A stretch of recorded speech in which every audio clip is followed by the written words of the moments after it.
আপনি কথা বলার জন্য যদি ইমো ব্যবহার করেন তাহলে অবশ্যই ইমোর এই তিনটে সেটিংয়ের কাজ আপনাকে জানতে হবে। যদি এই তিনটে সেটিংয়ের কাজ আপনার জানা না থাকে ভবিষ্যতে আপনি ইমো ব্যবহার করতে গিয়ে কিন্তু পড়তে পারেন বড় ধরনের বিপদে। তাই বিপদে পড়ার আগেই ইমোর এই গুরুত্বপূর্ণ সিকিউরিটি তিনটে সেটিংয়ের কাজ আপনি এক্ষুনি শিখে রাখুন এবং আপনার ইমোতে যদি অন করা না থাকে তাহলে অন করে দিন। তো চলুন কোথায় গেলে এই গুরুত্বপূর্ণ তিনটা সেটিং পাবেন, কিভাবে অন করবেন আমার মোবাইল স্ক্রিনে লক্ষ্য করুন, আমি আপনাদেরকে দেখিয়ে দিচ্ছি।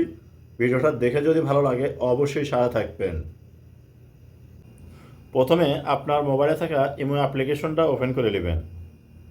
আপনি ইমো অ্যাপ্লিকেশন ওপেন করার পর দেখবেন এরকম শো হবে। এ জায়গা থেকে কর্নারে পাবেন হচ্ছে ইমোর যে প্রোফাইল পিকচার, এই প্রোফাইল পিকচারে ক্লিক করবেন। তারপরে এরকম শো হবে। এখান থেকে করবেন কি সিকিউরিটি অ্যান্ড প্রাইভেসি, এই অপশনের উপর ক্লিক করবেন।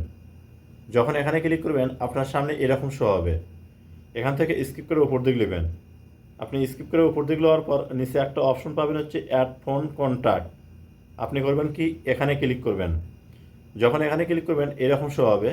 এখান থেকে দেখুন অ্যাড অটোমেটিকলি, যদি এইটা টেক মার্ক দেওয়া থাকে তাহলে আপনার ফোন নাম্বার, অর্থাৎ আপনি যে নাম্বার দিয়ে ইমো অ্যাকাউন্ট তৈরি করছেন সেই ফোন নাম্বার অন্য কোনো ব্যক্তি যখনই তার মোবাইল ফোনে সেভ করবে সঙ্গে সঙ্গে আপনার ইমোতে কিন্তু অ্যাড হয়ে যাবে।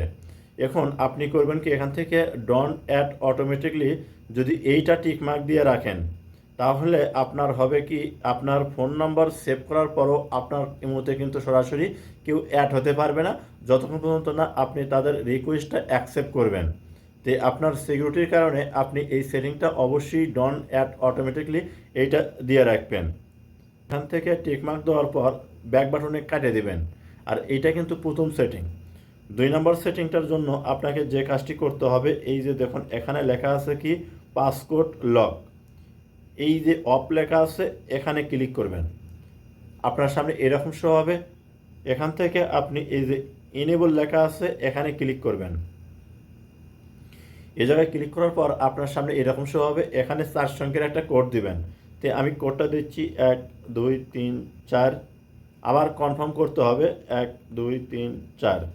যে দেখুন এরকম শো হবে। তারপরে এখান থেকে করবেন কি ডানে ক্লিক করে দেবেন। বাস এই সেটিংটা যখন আপনি অন করে রাখবেন আপনার সুবিধা হবে কি আপনি ইমো থেকে বাইরে আসার পর সঙ্গে সঙ্গে কিন্তু আপনার ইমো লক হয়ে যাবে। পরবর্তীতে যখন আপনি নিজেও প্রবেশ করতে যাবেন তখন যে কোডটা দিলেন এই কোডটা দিয়ে আপনাকে ইমোতে প্রবেশ করতে হবে। আর এতে করে অন্য কোনো ব্যক্তি আপনার ইমোতে কী আছে না আছে ওপেন করে কিন্তু দেখতে পারবে না। আপনি চাইলে এখান থেকে এই যে দেখুন আনলক উইথ ফিঙ্গারপ্রিন্ট, আপনি ফিঙ্গারও কিন্তু অ্যাড করতে পারেন। তো যাই হোক আমি আর ফিঙ্গার অ্যাড করতেছি না। তো এখান থেকে করবেন কি ব্যাক বাটনে কাটিয়ে দেবেন এই সেটিংটা অন করার পর। এই সেটিং অন করার পর দেখবেন তার নিচে একটা অপশন আছে হচ্ছে আপনার লগ ইন প্রোটেকশন, আপনি এখানে ক্লিক করবেন। এই লগ ইন প্রোটেকশনে ক্লিক করার পর এরকম শো হবে। এখান থেকে দেখুন বেসিক প্রোটেকশন 2 স্টেপ ভেরিফিকেশন, আপনি এখানে একটা ক্লিক করে দেবেন। তারপরে এরকম শো হবে। এখান থেকে এই যে ওকে লেখা আছে ওকে ক্লিক করে দেবেন। ওকে ক্লিক করার পর আপনার এই সেটিংটা কিন্তু অন হয়ে যাবে। এই সেটিং অন থাকলে আপনার সুবিধা হবে কি আপনার ইমো নাম্বার যদি কখনো হ্যাক হয়ে যায় তাহলে অন্য কোনো ডিভাইসে লগ ইন করতে গেলে আপনার কাছে কিন্তু একটা ওটিপি কোড আসবে। এই ওটিপি কোডটা যতক্ষণ পর্যন্ত আপনার থেকে নিতে না পারবে এতক্ষণ পর্যন্ত আপনার ইমো কিন্তু কোনো ডিভাইসে কেউ লগ ইন করে ব্যবহার করতে পারবে না। তো আজকের এই ইমোর গুরুত্বপূর্ণ 3টা সেটিং আপনি যদি অন করে রাখেন ভবিষ্যতে আপনি ইমো ব্যবহার করবেন কোনো প্রকার কেউ বিপদে ফেলতে পারবে না। যে প্রিয় দর্শক, এই ছিল আজকের ভিডিও টিউটোরিয়াল। যদি ভিডিওটি দেখে আপনাদের ভালো লাগে অবশ্যই সাথে থাকবেন। দেখা হবে নতুন কোনো ভিডিও নিয়ে ইনশাআল্লাহ।